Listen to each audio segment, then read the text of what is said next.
Very interesting, Julian. So, I have two follow-up questions to the permissions. I'm not specifically talking about all permissions, but I'm picking up ones that can stimulate a conversation and a Mm-hmm. chat between us. When you want to really experiment, be adaptive, think Mm-hmm. small, uh, Mm-hmm. have a will to have a desire to do a few things. uh, are our institutions preparing us for it, say the schools, the colleges, the workplaces? And therefore, how do you think they should prepare us for this fluid world?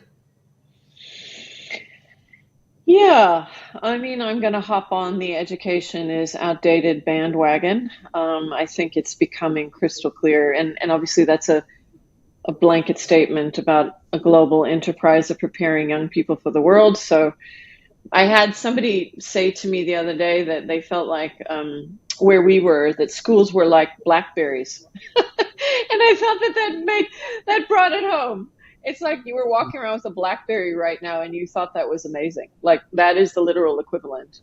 Its functionality is so limited in a world that is actually requiring and desiring and enabling so much more functionality.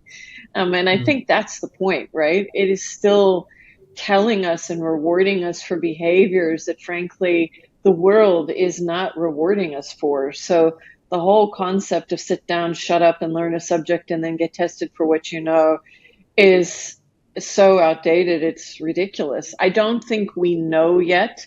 And if I'll use my language, I don't think we're giving ourselves permission yet to think about alternatives because whew, this is deeply imprinted on us that this is how you prepare young people for the world. Um, I think we also have a big challenge because for us it feels safe and they feel under control. And I think I'm about to say something, that I think our desire to control kids is mm, overriding our desire to prepare them. mm, So when we start to think about other ways of preparing them, it makes us feel out of control. And mm, that's true for all of these things. I mean, every single piece of this is that's what happens to people in change. But I think particularly when it comes to adults and young people, that we immediately feel like, oh, yes, but so, if we framed learning around questions and interrogation rather than, judging them based on acquiring knowledge, well, then it would be a free for all. Then the kids, mm, well, maybe it would, maybe it wouldn't. But I think that we need to start looking at how we embed questions of agency into the classroom as a very basic starting point.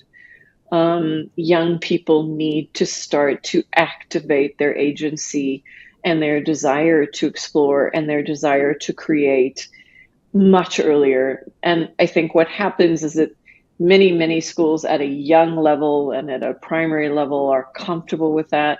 But the minute that we start looking at teens and preparation for work, we get uncomfortable with that. And so that's where I think the real sticking point is that, intelligence is being devalued in real time.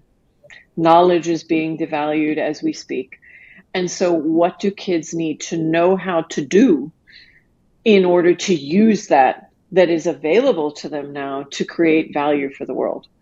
Um, that is a radically different question than sort of what knowledge do they need in order to navigate the world um, effectively. So, yeah, I think, there's a whole growing movement around agency-based education, which is really just kind of preparing kids with a set of capabilities to question, to make informed decisions, to run experiments, to create things, as opposed to sitting and being tested on knowledge. And I think it's going to be very exciting. I'm going to frame it positively.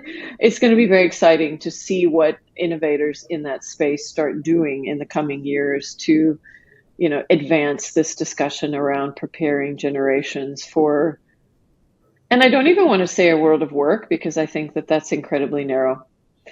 mm. A world of being citizens. and contributors to this bigger world.